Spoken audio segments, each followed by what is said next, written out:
21-18. The Giants get their first win in the Jackson Dart era, off to a 1-0 start, coming against the previously undefeated Chargers, no less. The New York defense standing up, but Dart 13-20, 111 in command of the offense, but also some injury news to pass along in this one, as Malik Neighbors, the star wide receiver of the Giants, is believed to have had what we assume would be season-ending ACL injury. We will look to confirm that through our insider, Jonathan Jones, but it is a knee injury for Neighbors, who was out the entirety of the second half.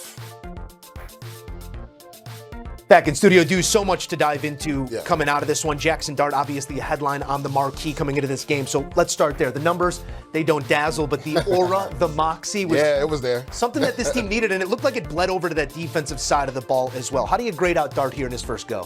For his first time rolling out there as a starter, I would give him probably a B+, right? Because he took care of the football, didn't turn it over. But the biggest thing for me, Moose, was he was pivotal on third down. He was really good as far as using his mobility in the first half. We saw a big-time completion of Theo Johnson late in the game to bleed off some more clock as well. And the thing that I really loved was that he didn't track backwards. He stepped up in the pocket. And people will talk about, well, he was kind of banged up because he kept running with the football. But I love the growth of him stepping up in the pocket and using his mobility to throw the ball down the field, and also use his mobility to pick up crucial first down. So I love what he did. You talked about his number one playmaker going down. That hurts a young rookie quarterback, because that's a guy that's your safety blanket. You can lean on him. And for a majority of the game, he didn't have him, and he was still able to squeak out this win versus the Chargers. You take me where I want to go next year, because it's unfortunate to see. We're sitting with some Giants fans watching this game. The stadium, you could tell, too, had the air taken out of it after that Malik Neighbors injury. It's believed to be an ACL for the star wideout. You said it's going to affect the way that you develop Dart. Correct. What does this do to the offense? And also, you're well abreast to it. The turf at MetLife once again becoming a topic that we don't want to talk about. Yeah, and again, you've heard players be very vocal about this, like take turf out of the NFL. And again, there is medical history or there's me last year. So just imagine not having that safety blanket, not having that guy where you can just throw a simple screenplay moves and he has the ability to take it 50, 60 yards, right? A simple stop route, 5 yards, and he can break a few tackles and take it the distance. So this is a major blow. Again, we don't know for sure what the injury is. We'll wait for the medical people to come out and diagnose that. But this is a tough blow for the New York Giants, and more specifically for Jackson Dart. Yeah, early look is a non-contact knee. You saw as he left the ground there. It's going to limit what this offense can do, but you come away with your first win of the season if you're the New York Giants, and it comes against one of the best teams through 3 weeks in the NFL. Let's go on the Chargers here for a moment. What limited the offense in this one? It was obviously a stout defensive performance from New York, but where did you see differences in the way that the Chargers tried to attack?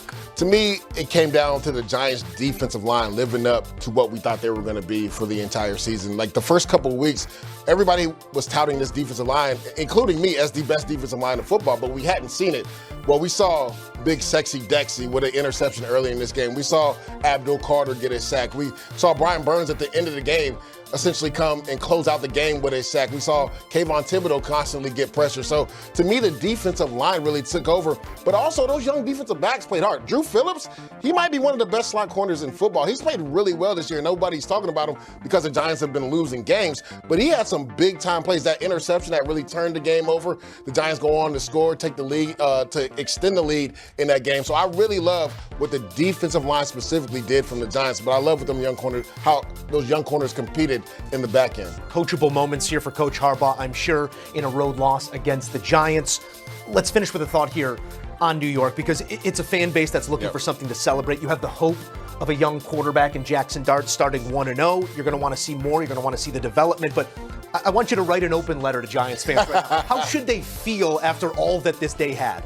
I mean, the ebbs and flow of the NFL season were on full display for Giants fans today, right? Because you roll out your guy that is the future of your franchise.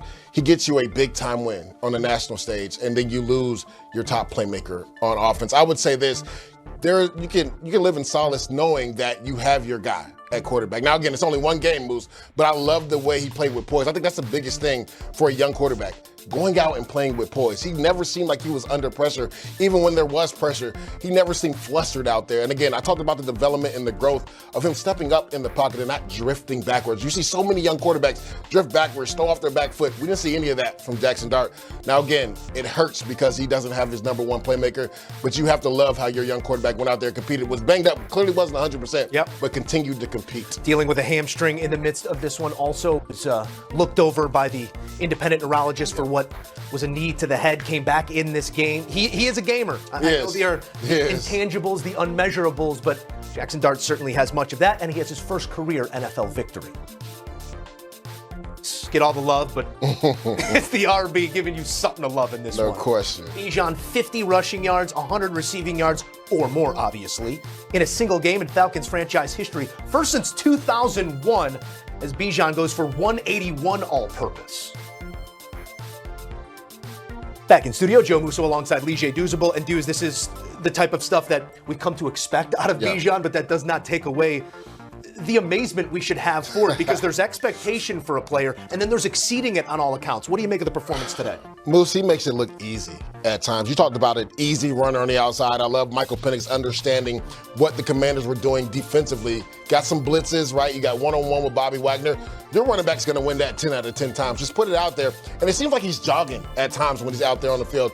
But the thing that makes him different than every other running back is his ability to line up as a receiver from the running back position, right? So that's a mismatch. You have to on defense, you have to, as a linebacker, you have to go out there, or a safety has to go out there one-on-one, and that's a mismatch that they're going to exploit if you're the Atlanta Falcons. So the way you're able, if you're Zach Robinson, the offensive coordinator, to use his skill set, the versatility that he has, it opens up the entire offense, and that's why Drake London got going. That's why Kyle Pitts. And you talked about it, the combination of him and Tyler Algier. I know everybody talks about it, the Detroit combination up top with David Montgomery and Jahmyr Gibbs, but let's not forget about that combination in Atlanta. That's one of the best 1-2 punches in the NFL. 51 on the ground for Algier in this one, and a touchdown of his own, but the fluidity that he runs routes with, the route tree ability. Frozen ropes on some out routes to Drake London. We saw Kyle Pitts get involved in the red zone. Then also finding your best playmaker on the field in Bijan Robinson in space in mismatches. I love that he was so decisive with the football.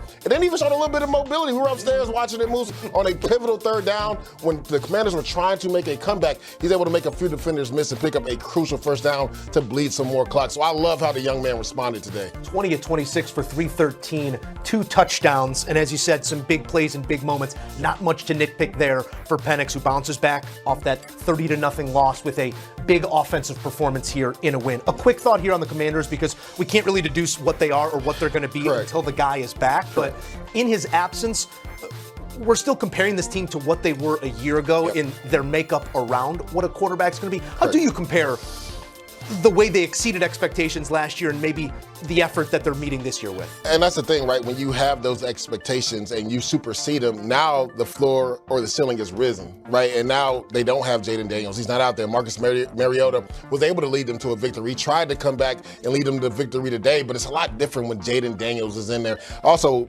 J.J. Watt brought up a great point. They didn't have Scary Terry McLaurin. When you don't have your number one receiver, it hurts. That means everybody else has to step up. We saw Debo make some big-time plays down the stretch, but they just needed more firepower the way this Atlanta Falcons offense played. They couldn't go blow for blow with them, and it's because they didn't have their top 2 playmakers on offense. It's already an offense that's limited in its explosivity with Terry there.